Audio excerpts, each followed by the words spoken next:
rahimakumullah. Marilah kita masuki acara yang keempat, yaitu ceramah agama yang akan disampaikan oleh pengasuh Pondok Pesantren Raudatul Ulum 1 Suramadu, Jawa Timur, Gus Kiai Haji Ma'ruf Khazin. Waktu dan tempat kami persilahkan.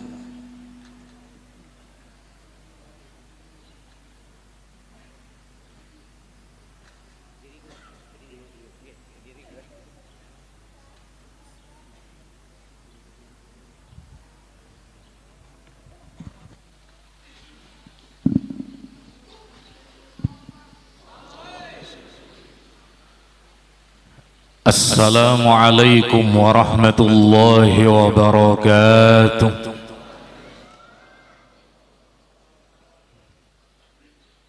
Yang hadir banyak, tapi yang jawab salam saya sedikit. Saya ulangi, semoga yang menjawab salam saya rezekinya lancar semua. Anak keturunan kita mendapat keberkahan dari Allah seperti keberkahan yang diberikan kepada Tuan Guru Kiai Haji Jahri. Dan semoga Anda semua dimudahkan perjalanan haji dan umrohnya. Assalamualaikum warahmatullahi wabarakatuh.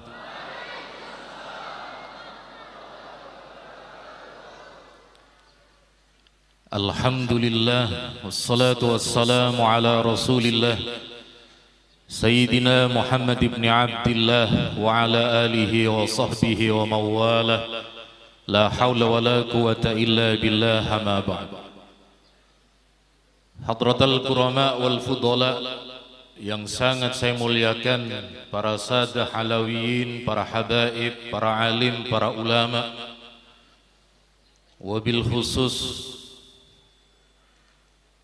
di antaranya adalah Al-Habib Alwi Asgaf, Habib Ahmad Al-Habsyi, Habib Abdurrahman, dan para habaib yang lain, juga pimpinan Pondok Pesantren Kiai Ibrahim, Kiai Ali Asri, Kiai Abdul Halim, Kiai Jamhur, seluruh keluarga dari zuriyah Kiai Jahri, para perwakilan dari pemerintah kabupaten, dari Kemenak, dari DPRD, dari TNI Polri, teman-teman kami dari Banser Panitia, seluruh yang hadir sekali lagi yang mohon maaf tidak mampu kami sebutkan satu persatu, karena kalau di absen satu persatu jadi 1,5 jam. Padahal waktu kami tidak cukup menyampaikan sepanjang itu, yang sekali lagi saya doakan Anda semua oleh Allah, semoga dikaruniakan sehat walafiat dan panjang umur. Pertama, saya hadir ke tempat ini tidak lain dan tidak bukan adalah ingin bertabarruk kepada para habaib, kepada pesantren yang telah didirikan oleh Sohibul Haul. Sekali lagi, alhamdulillah, ini pertama kali saya ke Kalimantan Selatan. Yang sering ke Pontianak, Kalimantan Barat,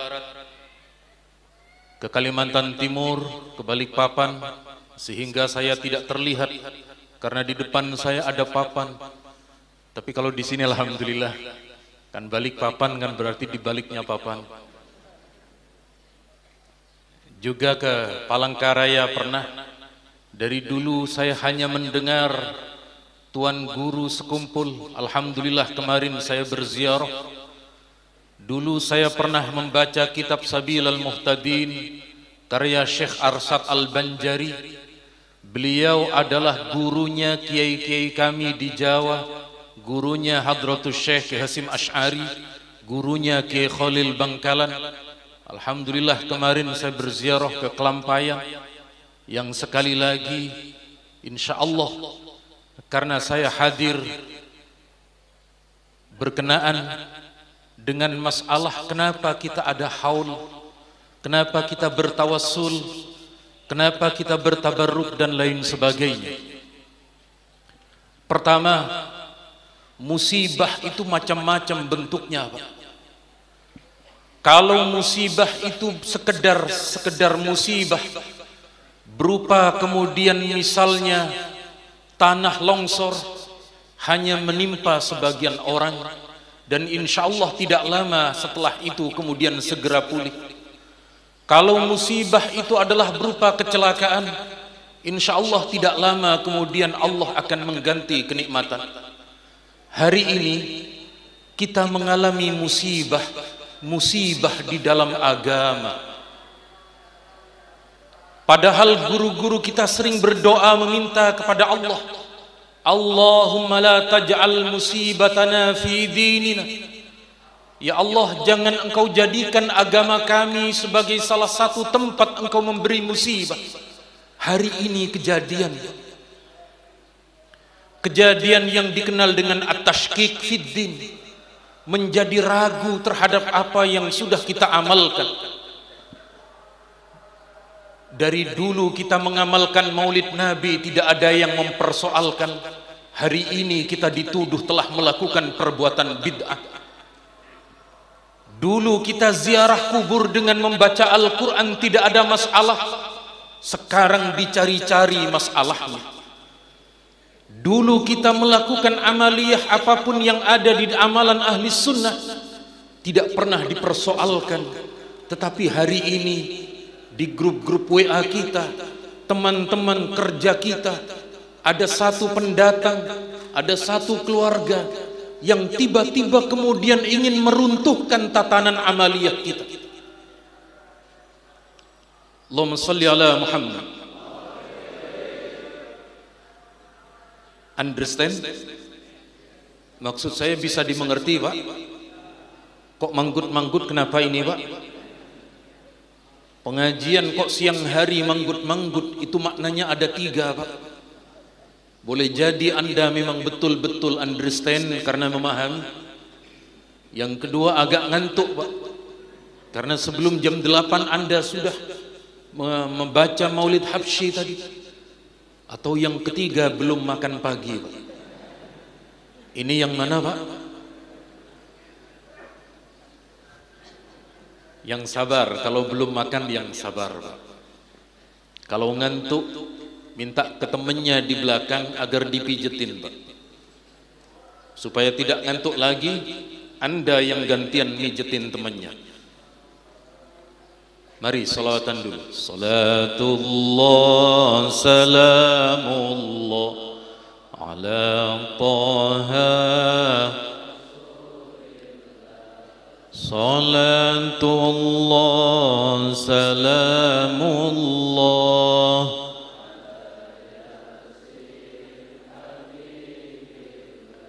tawassalna bismillah wa bil hadi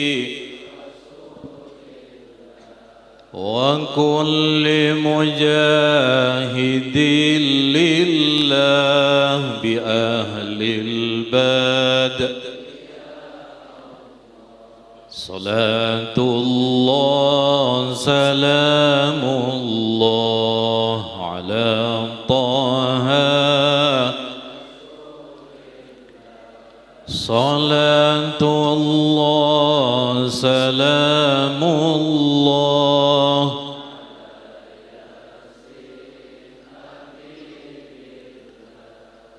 pertama, haul. Dari mana haul itu?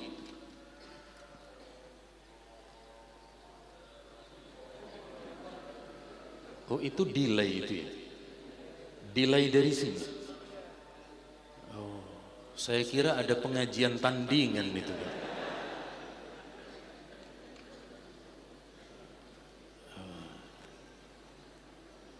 Makanya di sana agak terlambat karena di sini tidak ada kabelnya. Jadi delay. Nyampe mana ini tadi, Pak? Haul. Kalau Anda punya kitab yang bernama Nihayatuz Zain, karya Syekh Nawawi Al-Bantani, bagian dari muridnya Syekh Syekh Arsyad Al-Banjari, di bab wasiat sebelum bab nikah. Di situ dijelaskan, qad jarat 'adatun nas bit tasadduq 'anil mayyit fi salithin min mautih. Umat Islam telah mengamalkan bersedekah atas nama orang yang telah wafat pada malam ketiga, wa fi sabi pada malam ketujuh, wa fil arba'in pada malam yang ke-40, wa fil mi'ah pada ke-100 harinya, wa ba'da dzalika yuf'alu haulan fi yaumil maut. Setelah itu dilakukan dalam 1 tahun haul di hari wafatnya. Sekali lagi, teks itu ada di dalam kitab Nihayatuz Zain. Kalau ada yang mengatakan itu kan pendapat ulama, mana dalilnya? Mau minta berapa dalilnya? Dalilnya terdapat dalam riwayat Imam Muslim. Imam Muslim meriwayatkan, kata Sayyidah Aisyah berkata, ma ghirtu 'ala nabi min nisa'ihi 'ala ma ghirtu min Khadijah. Kata Sayyidah Aisyah, tidak saya cemburui dari perilaku Rasulullah terhadap istri-istrinya dibanding dengan kecemburuan saya kepada Khadijah. Kenapa? Likathrati dzikrihi iyyaha. Karena Nabi sering menyebut-nyebut, mengingat-ingat Khadijah.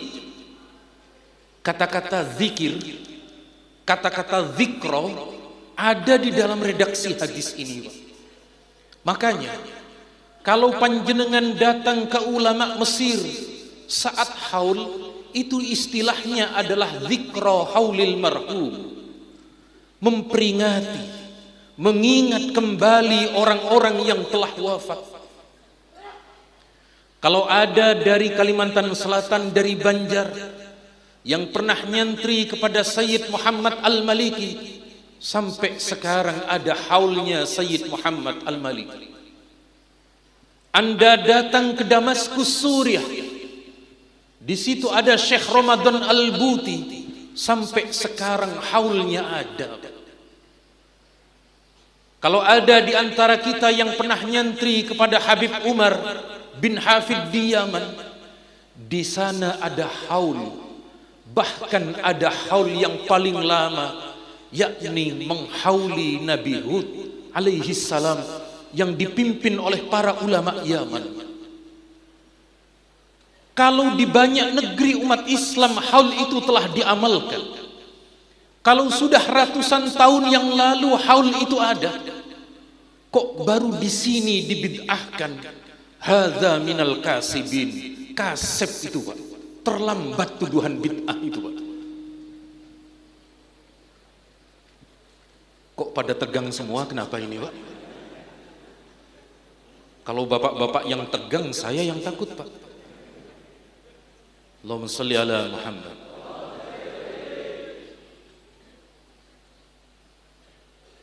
Nah, kalau mesem tersenyum, saya senang, Pak. Tapi kalau mata Anda melotot ke arah saya khawatir, takut mau lewat pulang, lewat mana ini, Pak? Mari salawatan lagi. Ilahi salimil umma minal afah wa min hammi wa min ghumma bi ahlil bad. Salatullah salamullah ala taha. Salatullah salamullah.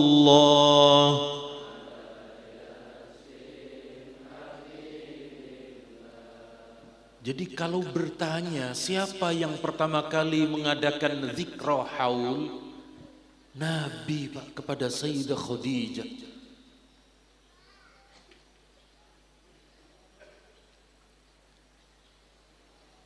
Kemudian kelanjutan hadis ini, Pak. Sayyidah Aisyah melanjutkan, kata beliau, "Warubbama kana yadhbahu syat." Terkadang Nabi menyembelih kambing, Pak. Setelah menyembelih kambing itu Nabi kemudian bersabda, "Arsilu biha ila asdiqai Khadijah." Hantarkan daging-daging kambing ini kepada teman-temannya Khadijah.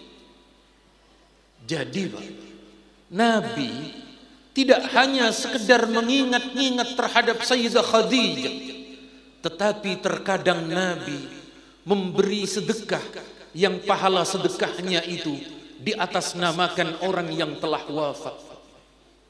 Makanya kalau ada di antara kita orang tua kita wafat, ayah saya, Pak, meninggal di bulan Ramadan, maka kami setiap malam 27 Ramadan itu kami berkumpul dengan keluarga semampu kami.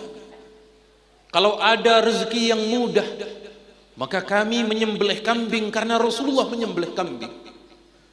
Kalau kami belum memiliki sebanyak itu, maka kepada hewan yang di bawahnya, yakni ayam. Kalau ayam kami tak mampu, maka ayam yang belum menetas, namanya telur. Telur pun kami dadar, lalu kami iris kecil-kecil, kami bagikan sedekah itu. Terkadang kami juga menggunakan namanya soto, Pak. Namun juga kadang-kadang soto yang tidak ada dagingnya. Apa itu? Mie soto, Pak. Allahumma sholli ala Muhammad. Kemarin saya mencoba menikmati soto Banjar, alhamdulillah, Pak, membuat rindu, Pak. Besok ke bandara lagi, insya Allah cari lagi saya, Pak. Jadi sekali lagi, haul itu ada dalilnya, Pak. Tapi jangan pernah sampaikan hadis ini kepada mereka yang menolak, karena 1000 dalil pun tidak akan pernah cukup bagi mereka, Pak. Sudah kita sampaikan berkali-kali ada dalilnya, mereka tetap tidak mau. Kenapa? Mereka tidak maunya itu bukan karena tahu, Pak, tetapi karena memang sudah menganggap kita ini adalah telah dikeluarkan dalam pandangan mereka. Bahkan kita dianggap tidak mengikut sunnah Rasulullah, padahal itu bagian yang telah diamalkan oleh Nabi Muhammad sallallahu alaihi wasallam. Fahimtum? Wah, ini santrinya Kiai Jahri, baik yang di pesantren ataupun yang di kampung, banyak yang pandai ilmu sorofnya, Pak. Saya ulangi, kalau saya bertanya fahimtum, kalimat antum diganti na, Pak. Fahimtum, fahimna. Falestitum, Palestina. Filipintum, Filipina. Argentum, Barcelontum. Ini kalau bola hafal semua ini. Yang di belakang protes, mana Real Madrid? Tidak ada domirnya itu, Pak. Tidak bisa ditasrif itu. Haul beres, dalilnya banyak. Ulama di berbagai negara muslim mengamalkan. Kedua adalah tahlil. Mana dalil tahlil? Dalil tahlil, Pak, ada dalam hadis riwayat Imam Ahmad, Pak, dalam Musnad Imam Ahmad. Saat itu ada seorang sahabat bernama Jabir, beliau ini bercerita, Pak, kharajna ma'a Rasulillah sallallahu alaihi wasallam yauman ala Sa'd bin Mu'adz hina tuwfi. Kami para sahabat dengan Rasulullah mendatangi jenazahnya Sa'ad bin Mu'adz ketika beliau meninggal dunia. Falamma shalla alaihi Rasulullah, kemudian setelah Rasulullah melakukan salat jenazah, kemudian Nabi juga datang ke pemakamannya. Dan setelah tanah kubur itu ditutup, Pak, Di dekat makam itu kemudian Nabi membaca tasbih. Sabbaha Rasulullah sallallahu alaihi wasallam tawilan. Nabi membaca tasbih sangat lama. Fasabbahna, kemudian kami para sahabat ikut membaca tasbih bersama dengan Nabi. Summa kabbara fakabbarna, kemudian Nabi pun membaca takbir. Kami para sahabat ikut membaca takbir bersama dengan Nabi. Dalam riwayat Imam Al-Hannad, dalam kitab Az-Zuhud ada redaksi faja'ala yukabbiru wa yuhallil wa yusabbih. Di dekat makam itu Rasulullah membaca takbir, Rasulullah membaca tahlil, dan Rasulullah membaca tasbih. Ada redaksi itu. Kemudian setelah kejadian ini sahabat bertanya, "Ya Rasulullah, lima sabbahta thumma kabbarta?" Nabi, mengapa engkau di makam ini membaca tasbih dan membaca takbir? Dalam riwayat Al-Hannad, mengapa pula engkau membaca tahlil? Nabi menjawab, "Laqad tadayaqa ala hadzal 'abdis salih qabruh." Baru saja kuburan orang yang soleh ini tanahnya menyempit. Tanahnya kemudian dua lempeng itu bergerak. Ketika hampir kemudian meremukkan jasad dari sahabat Sa'ad bin Mu'ad, Nabi membaca tasbih, Nabi membaca tahlil, Nabi membaca takbir, hatta farrajahullahu azza wa jalla an, hingga kemudian kubur itu oleh Allah dilebarkan kembali. Berdasarkan hadis ini, Pak, ini hadisnya hadis hasan, Pak.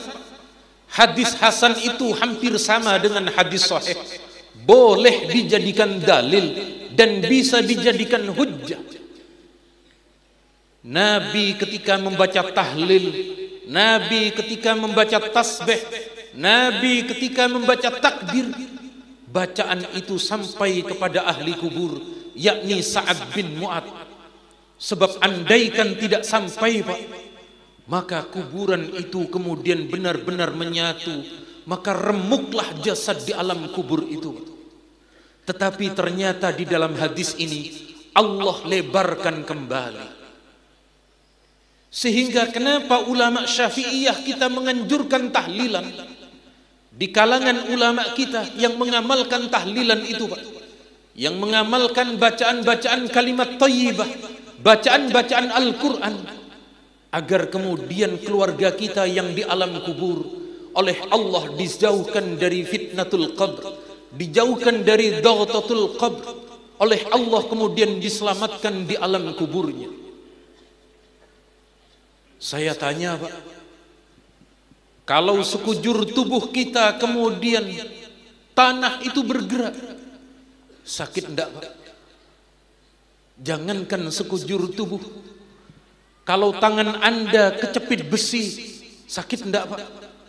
Sakit. Kalau kaki Anda kecepit daun pintu, sakit.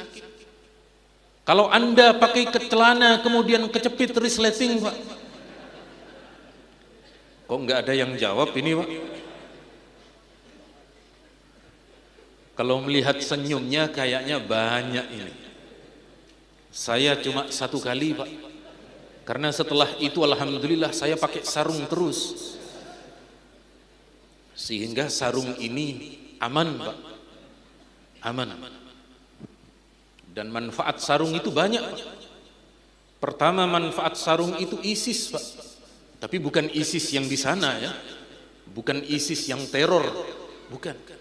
ISIS itu artinya kalau sedang panas, dikibas-kibas terasa dingin, ISIS. Di samping ISIS, praktis, demokratis, dan gelis, Pak. Makanya biasanya para kiai yang pakai sarung anaknya banyak, Pak. Termasuk anak saya 5, alhamdulillah. Kenapa kok bisa sebanyak itu anaknya? Karena saya tidak punya pekerjaan, Pak. Akhirnya yang di rumah yang saya kerjain. Allahumma shalli ala Muhammad. Sampai mana ini tadi, Pak? tahlil ada dalil. Kalau ada orang yang mengatakan itu warisan agama sebelum Islam, jangan dengarkan, Pak. Jangan dengarkan. Kita sudah berkali-kali menyampaikan hadis itu, ditolak, Pak. Jadi mereka mengatakan bid'ah itu bukan lantaran ada hadis atau tidak, Pak. Apa? Yang dinamakan bid'ah itu yang tidak mereka ketahui, Pak. Jadi saking banyaknya yang tidak mereka ketahui, semua dianggap bid'ah, Pak. Allahumma sholli ala Muhammad.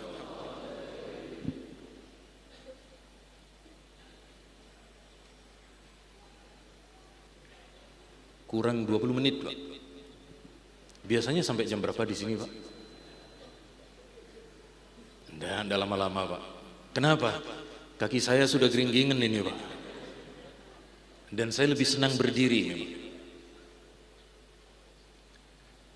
Kalau Anda ziarah kubur, saat Anda datang ke makam, baik ke makam Kiai Jahri guru kita, ataukah saat Anda datang ke makam guru sekumpul di Martapura, atau Anda yang misalnya ziarah di makam Jawa atau makam Habaib Sadah Alawiyin, baca Quran apa enggak, Pak?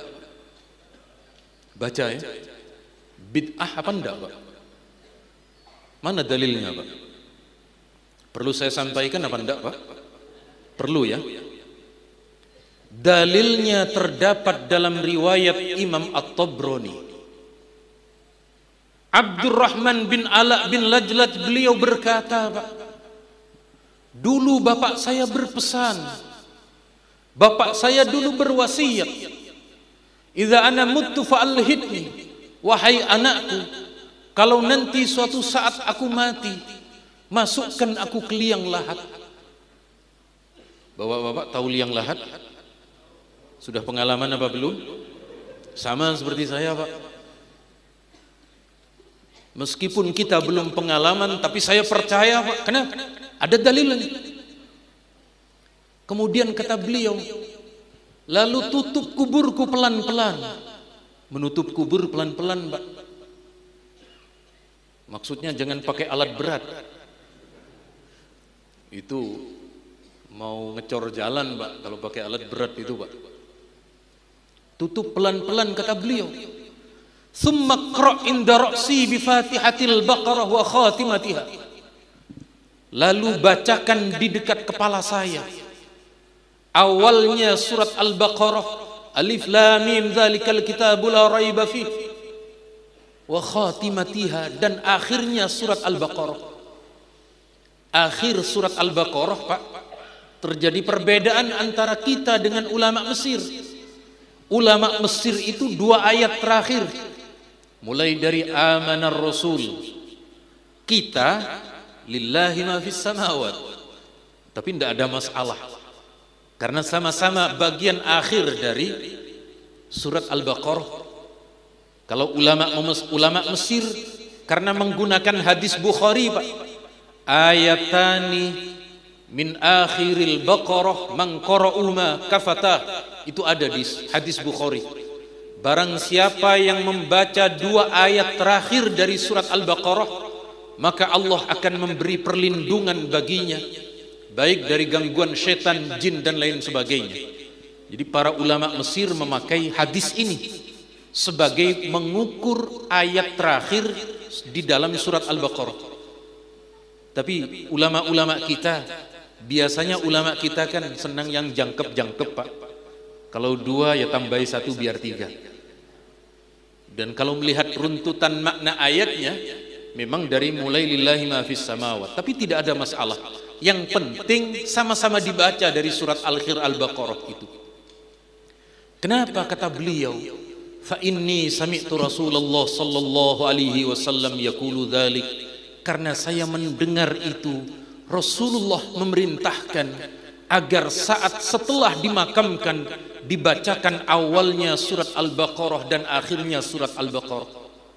Hadis ini, Pak, baik oleh Imam Ahmad ataupun yang lain, dijadikan dalil bahwa saat kita ziarah kubur diperbolehkan membaca Al-Quran di dekat orang yang sudah wafat itu, Pak. Baik setelah pemakaman atau saat kapanpun kita melakukan ziarah kubur, baik di makam orang tua, makam kerabat, makam guru-guru kita dan lain sebagainya. Kita salawatan lagi. Salatullah salamullah ala taha, salatullah salamullah ala yasin. Kenapa kok surat Yasin? Bapak-bapak hafal surat Yasin apa enggak? Hafal apa enggak, Pak? Hafal kalau ada yang mimpin. Kalau enggak ada yang mimpin gimana? Kalau enggak ada yang mimpin ketika membaca Yasin sendiri ataupun ketika ada kiainya, wa ayatul lahum, tiba-tiba yang mimpin batuk, Pak. Ini wa ayatul lahum yang mana ini? Wa ayatul lahum ada 2 di dalam surat Yasin. Afala yashkurun. Kiainya berhenti. Ini afala yashkurun yang mana ini? Kalau ada di antara kita saat ziarah kubur lalu di makam itu sepi, afala yashkurun, langsung paling belakang, Pak. Wattakhadhu min dunillah. Kenapa? Biar cepat selesai, kata. Kenapa kita kok selalu surat Yasin? Malam Jumat Yasin. Ada orang tua kita mau wafat, surat Yasin. Ziarah kubur Yasin. Di kampung Yasin. Di majelis taklim Yasin.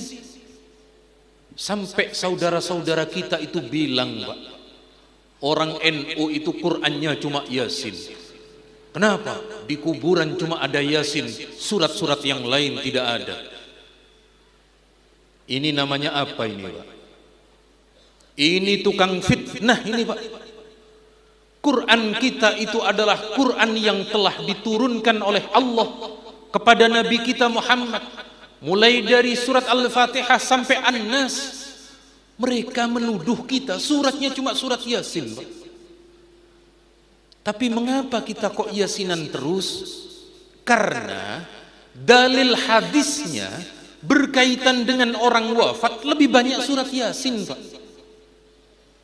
Imam Abu Dawud di dalam kitab Sunan beliau, juga Imam Ibnu Hibban dalam kitab Sahih Ibnu Hibban meriwayatkan hadis yang sudah populer, Iqra'u Yasin ala mautakum.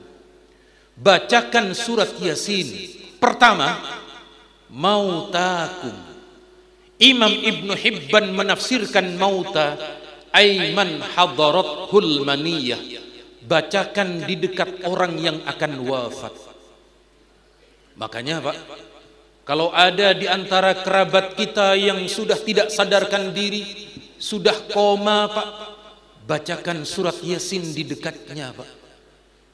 Mana dalilnya? Ini tadi hadisnya dan beberapa riwayat dalam kitab Musnad Ahmad. Ketika Ghudayf bin Haris As-Sumali, beliau minta dibacakan Yasin sebelum wafatnya, Pak. Kemudian kata imam yang lain, diantaranya adalah Imam As-Suyuti, Imam Al-Qurtubi dan beberapa ulama yang lain, al-maut haqiqah wal majas indal muqtadar. Yasin itu hakikatnya dibaca untuk orang yang sudah wafat, tapi boleh juga dibaca untuk orang yang menjelang wafatnya.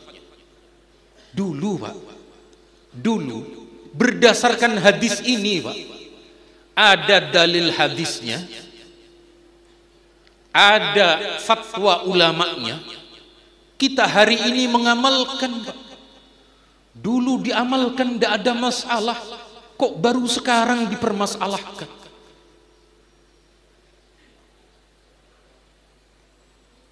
Kok tegang lagi, Pak, ini, Pak? Allahumma sholli ala Muhammad. Sekali lagi, Pak. Sekali lagi, apa yang kita amalkan, mau minta berapa dalilnya? Ada di kitab-kitab itu, Pak. Di kitab-kitab para ulama kita terdahulu ada semua.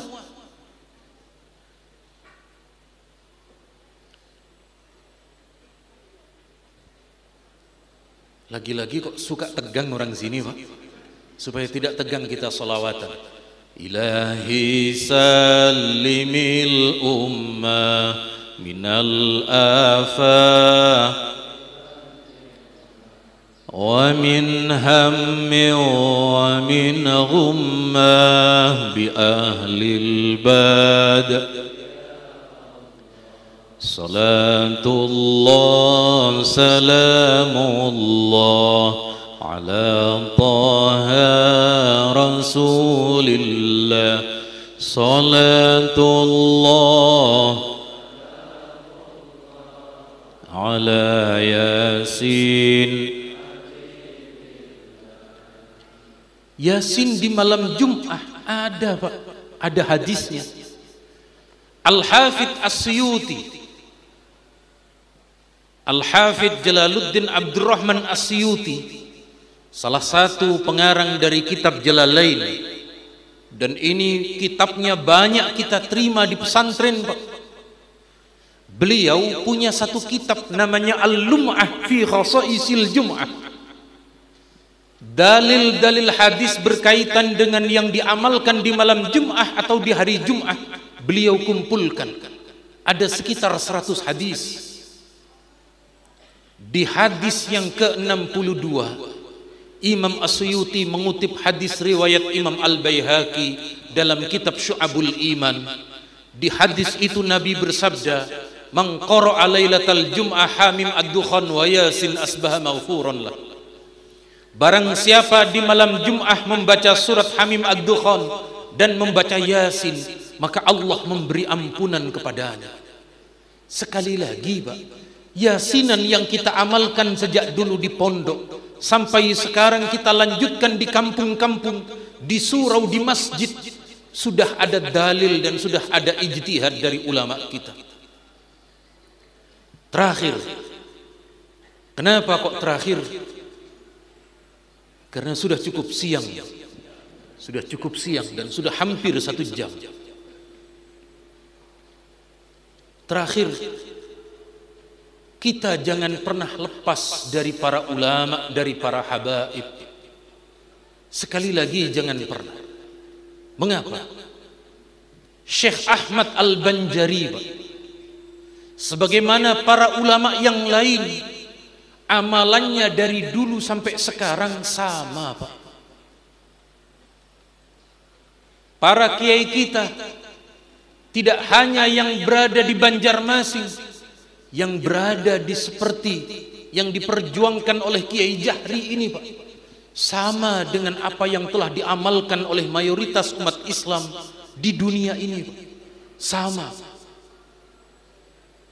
Makanya Nabi bersabda dalam hadis yang diriwayatkan oleh Imam Ibnu Asim dalam kitab As-Sunnah, yang dikutip oleh Imam As-Suyuti dalam kitab beliau Al-Jami'us Shaghir.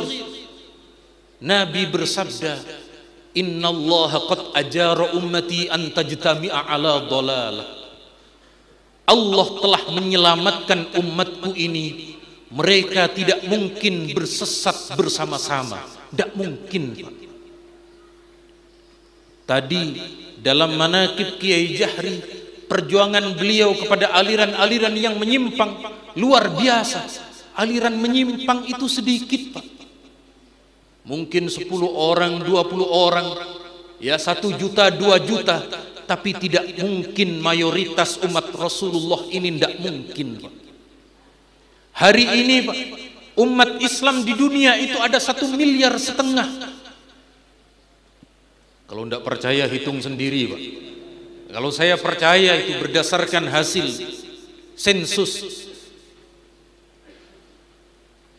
yang sama dengan kita, Pak. Yang akidahnya mengikuti Imam Asy'ari Maturidi, yang fikihnya mengikuti 4 mazhab, tasawufnya ikut Imam Al-Junaid dan Imam Al-Ghazali. Semua mayoritas itu Pak sama dengan kita Pak. Maka berdasarkan hadis ini Pak, tidak mungkin apa yang telah diperjuangkan oleh para ulama itu sesat bersama-sama. Tidak mungkin Pak. Saya lebih percaya dengan ijtihadnya para kiai, para ulama, para habaib. Meskipun ada orang yang hanya bermodalkan dengan satu hadis, kullu bid'atin dolalah, kullu bid'atin dolalah. Ketemu orang tahlilan, kullu bid'atin dolalah. Ketemu dengan orang selamatan, kullu bid'atin dolalah. Ketemu orang dengan tawassulan, kullu bid'atin dolalah. Ini hadisnya kok kullu bid'atin dolalah saja ini Pak. Padahal hadis itu banyak Pak. Rupanya mereka yang tidak tahu dalil Pak. Mereka yang sedikit pengetahuannya Pak. Dan yang memiliki dalil banyak itu adalah sekali lagi para ulama kita, wabil khusus di dalam madhab Syafi'i. Sekali lagi di Banjar ini Pak, di Kalimantan Selatan ini Pak, ada pondasi yang begitu kuat. Beliau adalah Syekh Arsyad Al-Banjari dan seluruh zuriyahnya yang terus mempertahankan amalia ahli sunnah wal jamaah. Demikian halnya di tanah Banjar ini Pak, juga ada banyak habaib dzurriyyah Rasulullah yang kemudian kita selalu diingatkan dalam nazam Al-Barzanji. Ahlu baitil Mustafa tuhurihum amanul syubbihu bil anjumiz zuhuri مثل ما قد جاء في يا رسول الله سلام عليك يا رفيق يا رسول الله سلام عليك يا رفيق عطفة يا جيرة العالم.